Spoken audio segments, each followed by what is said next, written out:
What's up, Big Steve? Shout out Mikey B. Shout out the Big Brain listeners, the Big Brain Army.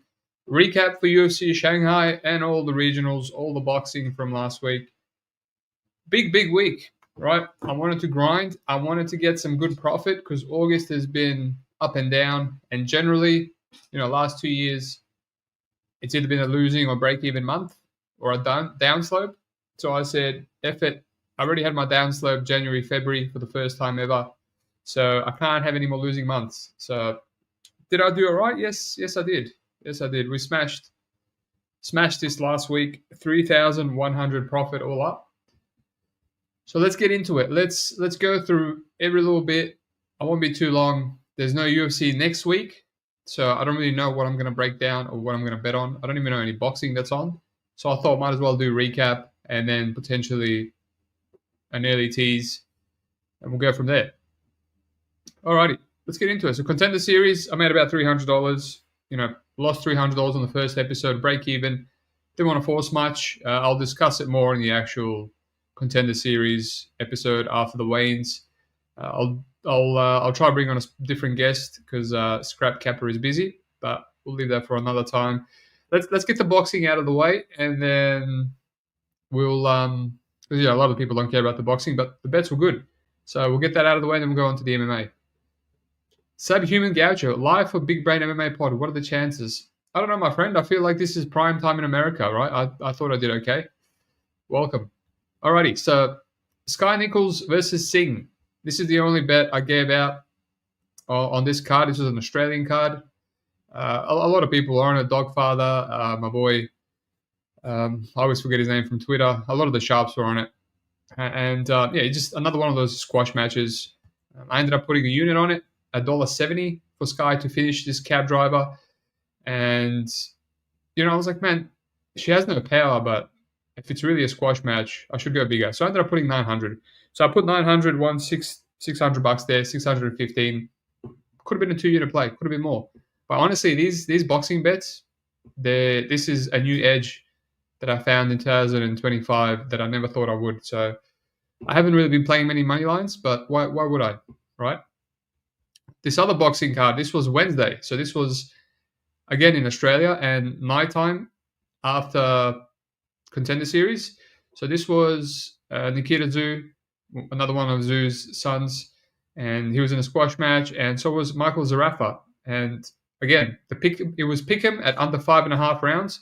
This Mikey Dolman is a American banger. He's 16-1, and he had one loss, and that loss was in round 2 to some journeyman. Like, I almost had as many losses as wins, and it was by knockout. I'm like, man, Zarafa should get him out of there, even though he's not a one-punch KO guy. He's attritional. Again, I only put half a unit on this because it was just, there's not much tape. You don't know anything about Mikey's chin. You couldn't even find that fight where he lost via KO to see it. So you just have to kind of use your intuition. But yeah, I bet to win half a unit. So like $400 something to win 300. But then I was going to leave it at that because I don't really want to be grinding through boxing regional tape. So, but then I heard someone, one of the lads, a really sharp lad, I can't remember his name. He's Breaking Bad Boxing, I think it is. He talked about this fight. He liked the underdog Sam Beck. So I was like, let me look into it. There's about half an hour. It's Wednesday night. Let me look into it. And I saw this Brock Jarvis. He's getting knocked out every time he takes a step up. And he's getting knocked out by guys that are not really the biggest power punchers. And then I saw Sam Beck, he's a bit of a KO guy. And also Brock Jarvis is a KO guy. So both these guys swing and bang. I heard there was some rumors that Brock Jarvis might be injured. A lot of the time, these rumors in boxing, sometimes they don't materialize. But I'm like, if it's true, it just gives you more, it doesn't go upside. So the under 6.5 rounds was plus money. I put half a unit on that, $300. And then again, same feeling as the Sky Nichols fight. I'm like, I should be going more on this. This feels like a bigger bet. So I put another to win half unit on doesn't go. That's like minus money. So yeah, that hit in round 4. Apparently it was cruising over, and then Brock Jarvis just knocked him out. So yeah, that was like that was a decent day. That was over almost $800 worth.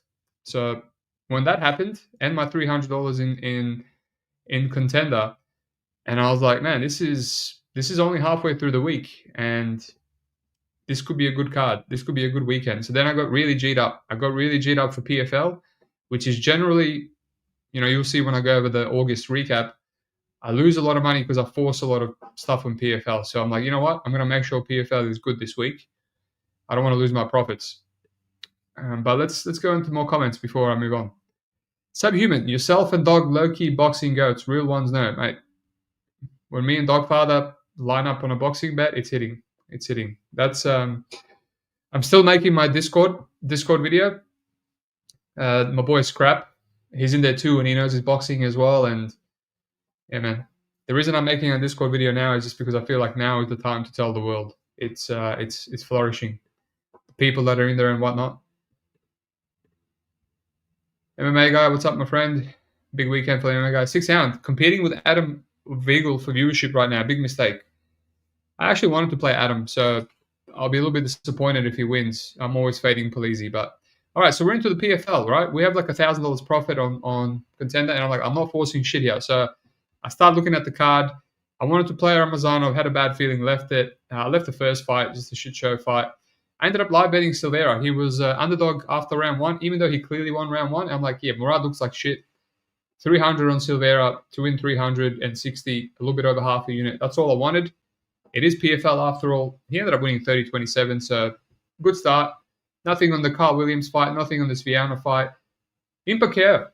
Right, I did mention, Impa should beat Sanchez. This is, washed old Sanchez on short notice, chinny. And Impa, no matter how bad Impa is, he's knocked out better and durable guys. And Andre Sanchez, generally, he grapples people and then gets knocked out in round 3 when he gasses. But, this I didn't even know he had the cardio for 3 rounds. So some people started tipping out Impa at like barely plus money, Impa KO. And then I saw on Bet Online, it was minus money. I was like, that's disgusting. But then I saw on my local domestic bookie, Ned's, $2.40. I was like, wow, that's a big difference. And that should be arguably minus money, because how often does Sanchez not get knocked out by Impa Kasanganay, right? Especially on short notice. And he comes in there, and I was like, you know what? I'm up $300. So whatever, if I'm okay with Impa losing, because I have another bet, and that should win. And then watching that, I just got so tilted because Impa was throwing nothing. He drops him in round 1 and just throws nothing, man. Nothing in round 2. Loses the round to Andrew Sanchez. So much so that Andrew Sanchez has confidence now. He's outstriking Impa in round 3. I'm like, what is this, dude? I'm like, what is this? Like, I get that he might be injured. I get that he might be scared because he's on a 2-fight losing streak. But you're not getting knocked out by Andrew Sanchez. Just throw your hands. And I'm like, now I'm tilted. Like, I was okay to lose the bet, but I'm tilted because what a way to lose it. If he throws hands and he hurts Sanchez, he drops him, and he can't finish him, that's a different story. But he's not throwing. And I actually gave up on the bet, and then he throws an overhand right and knocks him out. And it's like, wow, that could have happened. What, like 15 minutes ago? Really, if you wanted to. So that hit. Some of the people on Andrew Sanchez, some of the people saying the KO was square. Whatever. I'm glad it cashed. It was a good bet, in my opinion. If Impa wasn't sick or whatever the hell was wrong with him, probably looks much better. But whatever. I'm just happy that hit. So that gave me $600. And my last bet here was Alex Pagande versus Ethan Cross. Another one. Pagande just can't finish any of these guys. And I'm like, lads, this is it. This is the guy that is going to finish. I said probably by a front choke in the first round.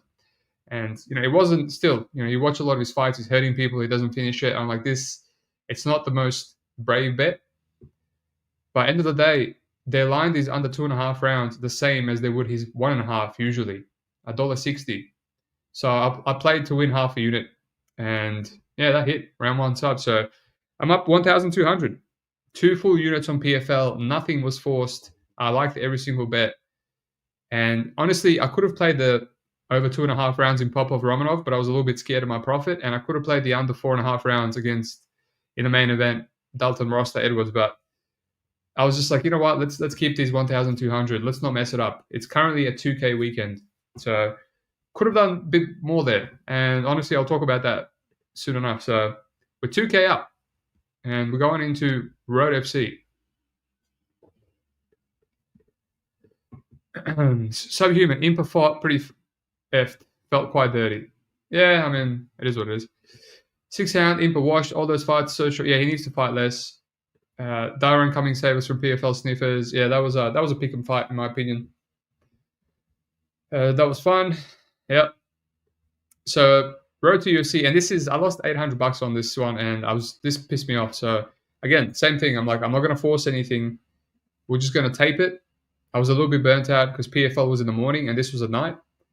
And I was like, let's just see, Kid Campbell, I leaned Kid Campbell, but I thought it was a shitty fight past. I liked Aaron Tao, couldn't play that price. Honestly, I think it's quite fortunate to win that. He kept getting rocked. I thought he lost round 3 clear. I had half a unit on Van Enheim, and I passed on him as an underdog in the first one against the grappler. This one was a bit of a harder click, but I wanted to fade Lawrence Liu the first time. He's a super, super overrated city kickboxing guy. Low output, low volume, bad defense. Just a striker, not much else. Like a really poor version of Sterling, Navajo Sterling. And he just got past Zhang, who's another bum in the first round, got dropped twice. And I'm like, Van is another striker. This is striker versus striker, and you're giving me $2.70 on Van. Yeah, he's a little bit green. He's a bit hittable, but this is going to be competitive. And, Van ended up winning round 1 by sticking and moving. Lawrence Liu basically threw nothing, couldn't take him down. And then in the second round, Liu throws a weird autism-like straight right, like a corkscrew punch, and drops Van and knocks him out with ground and pound punches, which was a little bit annoying, but it's one of those ones, if you think the bet is good, I'm not too upset about that stuff. So I moved on, half a unit down, whatever. Nothing on Salzai. I put half a unit on this Mongolian and Aguli under 1.5 rounds. I honestly thought Aguli would be the guy to finish him, but this Mongol is improving a lot. He's got a really good rear naked choke, and he's got power too. So that broke me even. It's when the limits opened up. And then this fight right here, Dom Fan, I had a little bit less than a unit on Park. That fell forced. It was Pick'em, and I should have just passed. I was kind of like thinking to myself, I'm hoping Park will be the slightly better grappler, but there wasn't much edge there.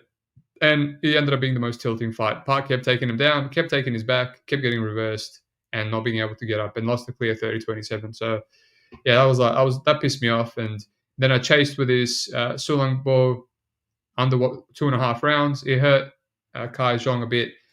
And didn't finish him. So the money line was quite juiced. I played him and Nakamura at dog money last time, so it's like I couldn't get behind him again at massive chalk. So I didn't play anything else. I went to bed around this point. I counted it up, and I was like $800 down. I was like, wow, how did we lose that? That's pretty much my boxing profits. I felt very dirty about that. I was like, oh wow.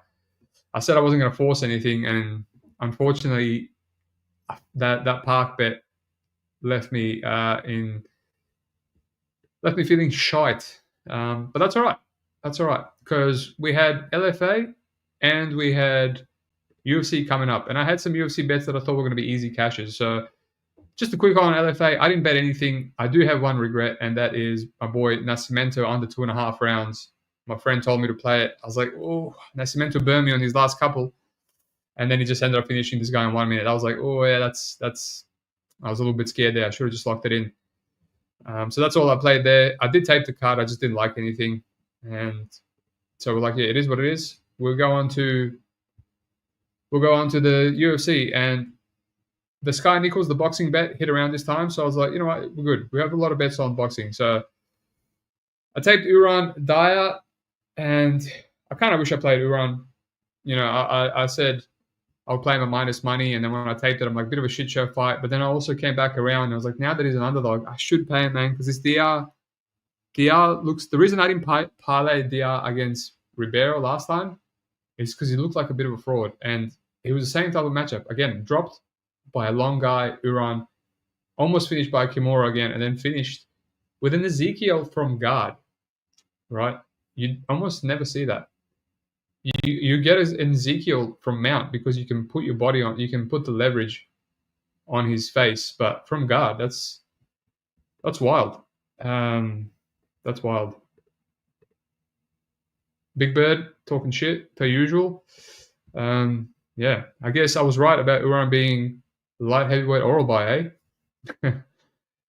Just there must be something in the water in those areas. Sung Won versus Long Zhao. I didn't have anything here. I'm kind of glad that you won, so I wasn't regretting like plus 140 on Long Zhao. Yizar, last minute, I played half a unit on the under. I didn't want to play the KO. I just felt like after tape, I could definitely see Yizar getting a submission because Wilson is easier to grapple, and I thought Yizar was levels on the ground as well and could also be taken down by Weston Wilson, and then it would be like an armbar from guard. So I just played the under, won 200 and something bucks there. Good start. Carl Dawkins, I poked. Fight just end in round 1 at $3.50, which is crazy. Obviously, I thought it would correlate with Michelle Pereira. And yeah, that won because Carl Dawkins round 1 KO. Hilarious. Absolutely hilarious. And I put only $150 there to win 340. So now I'm up like almost a unit off those 2 action bets. And I'm like, wow, things are going well. And my main bets are not even coming up. And I'm happy with that because 2 years ago, let's say 2 years ago, 1.5 years ago, I would have played Michelle Pereira round 1 KO because I wouldn't be giving Carl Dawkins any chance, right? So in this scenario, I paid about 30 cents, paid a price of 30 cents discount to cover both. And you got to do that, man. MMA is very volatile. So we move on. Rong Zhu, I kind of regret not playing his money line there, but I didn't really have time to tape. And maybe I should have parlayed him with Sergey Pavlovich. We'll talk about that soon. Charles Johnson. I wasn't really interested about Charles Johnson at all, right? I tell you guys, I'm a Charles Johnson hater. You know, he constantly underwhelms, but he comes through when he's an underdog against the prospect and no one expects him to win. Last time I played Charles Johnson was against Joshua Van. And it's just the tape was so good for him because Van was hittable, you know, et cetera, et cetera. It was just coming up that Edgar Chairez fight. And I wasn't interested. And then I taped Leon Kavanagh, and I'm like, I like this kid. I played him on Contender Series, but he's just not covering. He's going 29-28, you know, in all these fights. The last guy, the shooter box kid, was cut, and he gassed in that one. And then also Jose Ochoa, you know, we've got a few more fight footage on Jose Ochoa, and he's still a little bit green. He's a little bit green. He's definitely UFC ready, but he's not the perfect, complete fighter. And another 29-28 by Leon Kavanagh. So I'm like, this line has now jumped up to $3.20. And as much as I hate Charles Johnson, you know he's going to win one round. You know he's extremely durable, so he's not going to get finished. So he'll be there for 15 minutes. So it's probably going to be a 29-28 at worst case for Kavanagh, and he won't be able to keep Charles Johnson down if he wrestles him, and he won't be able to knock him out or submit him. So I'm like, man, I have to play. My gut is telling me this price has to be taken. So I didn't even put a half a unit. I put a third of a unit. I put $200 to win 450. I was like, I'm happy with that. That's almost a whole unit. And then 2 seconds in, watching that round 1, I'm like, oh yeah, of course, Charles Johnson ends up fighting like he's terminally ill. Like he looked like massive levels for Leon Kavanagh. And then I'm like, why couldn't he fight like the Joshua Van fight? Or not even that. Why couldn't he fight like the Maximo fight? Instead, he's fighting like he's not going. He's not going at all. Round 2 did a bit better. It took him to get going, but he started way too late, in my opinion. He was even getting wrestled a bit. And yeah, right when the round ended, I'll be honest, I did not expect it. And he just kills him. Just another Joshua Van one-punch KO of a prospect out of nowhere. So he does it again. Charles Johnson does it again. So 3 bets in a row. I'm at $1,000 up just on action bets, right? I'm very happy. Very happy. I'm hoping that I don't lose it all because it's happened before. Gage Young, Mahashate. I think Gage Young, Mahashate is like the worst guy to ever do it. I actually regret not live betting Young after the first. I thought he won round 1, but it was $1.70 on the live odds. I should have poked that. It is what it is. On to the main card now. Let me look at the comments before we move on. 6 round Daya mush. Yes, Daya was very, very mushed. 6 round Tao picked him. It did, but he got away with it. MMA guy, Butterby, Milan versus Tao could end up being generational. Yeah, I honestly think Butterby is going to be a favorite. Like, he was an underdog back-to-back fights, and I don't think he was the underdog the first time, but he won via finish both times, and he was a big underdog against this Chinese prospect, so I don't think they'll be favoring Aaron Tao over him, honestly, after that performance, so we'll see. What's up, Billy Fay? Good name. What else we got? Aussie Fight Fan, Ezekiel choke indeed. What a submission. What is Mahashate good at? My friend asked me the exact same question, and I just said to him nothing. That's it. He's just not good at anything. He cracks, but if he can't land the telegraphed overhand right, that's it. But he doesn't crack that hard, yes. All right, let's go into the main card. So we're up $1,000, and I've got 1,500 on Nuraji versus Kiefer Crosby. And not only that, I have under 1.5 rounds in this fight. 600 to win 300, half a unit. So that's 2.5 units on the money line, $1.30. Honestly, I locked all these bets in early in the week. It was I don't overthink it. I couldn't really find a parlay piece on Nuraji without tape early in the week. So I'm like, whatever, it's Kiefer Crosby. I know this kid from Road to UFC. I don't care that he's on short notice. He should run through him. So I just put straight 1,500 on him to win 400 and something. And the under was kind of like, he's definitely going to run through him in under 1.5. But it's also, if Kiefer Crosby is going to beat him, it's probably going to be around 1 KO because he's a little bit hittable and he loves to brawl. There is no way in hell that Kiefer Crosby is winning a decision, right? With his cardio and with everything. He's just a bad fighter. And then watching that, I'm like, yeah, this is whatever. Naraji got a takedown, Crosby going for Goga Plata as predicted in everyone's breakdown. And I'm like, cool. At some point, he goes to mount and he starts pounding him out. Gugabe, the guy, one of the lads that's in the Discord, he's living in Malaysia now. He was in China watching, and he's like, KO. He's like, oh, never mind. And I was like, what? He was in mount. It was about to knock him out, and then he lands an elbow and he goes out cold, almost. And then 2 seconds later, he gets up and eats a brutal knee. And I'm like, dude, this is like the only way I lose this money line is an illegal knee DQ. Like, insane. And I don't know. I didn't get time to be upset because I was thinking in my head, how much money am I going to lose here?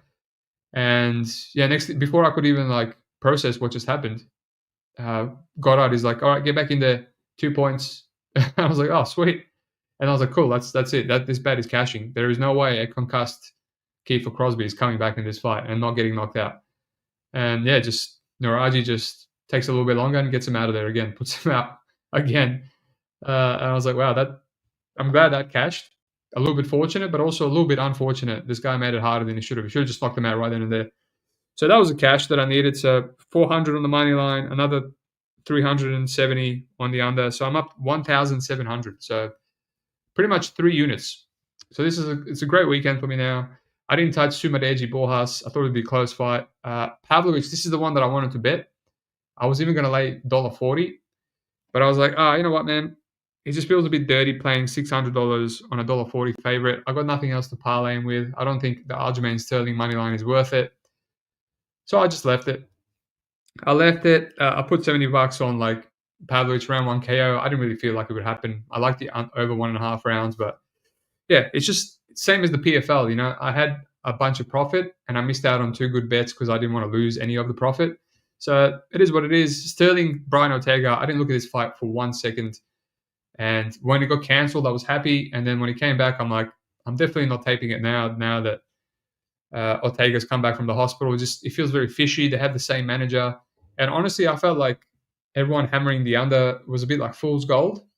Like it felt like a trap. We've seen many weigh-ins like that where people just think someone's going to die because they look bad on the scale. But I mean, in the grand scheme of things, how does Sterling finish Ortega? Like an extremely durable Ortega. Like he's not submitting him, maybe like a ground and pound. Doesn't really have power on the feet. So it's an ex-bantamweight versus an ex-lightweight. So yeah, horrible fight. A stinker. We actually had 3 stinkers back-to-back. And then I have an under. I have $600 on the under 1.5. Again, played it early in the week at -200. Didn't tip it out. It was basically gone after that. I played all my bets at the same time. Niraji, the under 1.5, and the main event under 1.5. And I pretty much just left it. And I was like, whatever. If it wins, I'm up 2K. And it will be a mammoth weekend. If it loses, I'm just down to 1K, which is a bit depressing, but it will still be a good weekend. I'm profit no matter what. And I just have to watch that lose by 7 seconds, right? Zhang, I told people I wouldn't be parlaying Zhang. He's green. He's been finished before many times in all his losses. He just got finished again. And so, yeah, watching that, it just kind of exposed that the Zhang is nothing more than just a brawler, really. Props to him for stuffing Johnny Walker's first takedown. But when he got up, he seemed a bit winded. And what does this mean? Don't tell me Beagle won. That's going to depress me in Tough Enough. That's a shame. All right. Yeah, just after that, Zhang just following him around the octagon, literally chasing him. Doesn't even know how to cut off. Doesn't know how to set up anything. And then just same thing in round two. Gets hurt with one leg kick with 40 seconds to go for the under to cash. Clearly injured, falls down, and you see Johnny Walker in there, a guy that's burned many of my unders before, and you see Mark Goddard in there, and you're like, there's 40 seconds to go. His knee's injured. He's done, and there's with Goddard and Johnny Walker in there. He's this is not going over, and then it just ends up this is not going under, and he just ends up going over by 7 seconds. So that was a tilting end to the weekend, right? But I'm going to stay positive. I was very negative about my road to UFC. Thanks to boxing, thanks to UFC, I could have erased it. Could have been worse. So that's where we're at. 6 rounds. He won every round. You got to be kidding me. That's all right. It was plus 200, but when I checked, it was plus 150. That's why I passed. And then I ended up leaving the house. But what are you gonna do? We can just say that the leans are still good. All right, so this is my August. So as you remember, I was almost 10K up, and I was over 10K up because I won 2 back-to-back 1FC bets for 2K almost. And I'm like, wow, I'm killing it. I'm gonna get to 20K sooner than I thought. And then I forced some PFL, had a shit UFC, had an awful UFC Delize Fluffy where I just kept chasing everything, and I got to 1,000 down. And I was like, well, if I keep betting like this, it's definitely going to be a losing August. Then I lost my first Dana White Contender Series, and I was like, all right, this is the weekend that I changed it. So again, I won a 1FC boxing bet again. ACA lost the half a unit. PFL forced some bullshit again. And then thanks to boxing and thanks to UFC, bounced back a bit. And yeah, since then, it's been all good. Contender, as I mentioned, another boxing bet on Wednesday. PFL, 2 units. Who would have thought? Best card of the week. Road to UFC, just that annoyed me. And boxing, another bet. And then UFC, right? 7 seconds away from having another $1,000 there. So that's 3,100 weekend, 4K for August. Pretty much 6.6 units. Not bad. Not bad. Halfway through here, I was break even. So 6.6 units. Again, I don't know what we're going to bet on next week. There's no UFC. There's no PFL. Doesn't seem to be any big boxing fights. Maybe we can make some extra profit on Contender, but yeah, that's why I'm doing an August breakdown, because I don't even know if there's going to be anything else on. So yeah, that's it. Really happy with that. Really happy. We're getting really close to 20K. I'm on like 13,000. 7 more K. That can be done in September. And yeah, looking forward to it. Excited. I already have one bet for Paris. I'll give it out. It's Trey Waters. It's a unit on Trey Waters. Honestly, after tape, I don't feel as amazing about it as I did before tape, because I think Sam Patterson is quite good and he can match his size. And he's obviously got that submission upside, the grappling upside that Waterson doesn't. But, we'll see. I'll do more tape during the week. I think there's going to be some CLV in there. So, yeah, that's it. That's where we're at the moment. 6 round. Lock in for 17 fight ACA card. That's the week after, I'm pretty sure. Subhuman. EPL going to be great this season. Not forcing anything, just cruising. Yes. I mean, I'm down $1,000 on EPL. And I only bet $100 units on soccer because I suck at it. That's 10 units. So it annoys me. So I won't be touching anything unless it's a lock on the EPL. 6 round likes Trey as well. Oh no. That's mushed. 6 round just mushed me. All right. That's it. Thank you for listening. Then my Contender Series in a couple of days. Early tease Paris in a couple of days. and a Discord special video coming out. Peace out.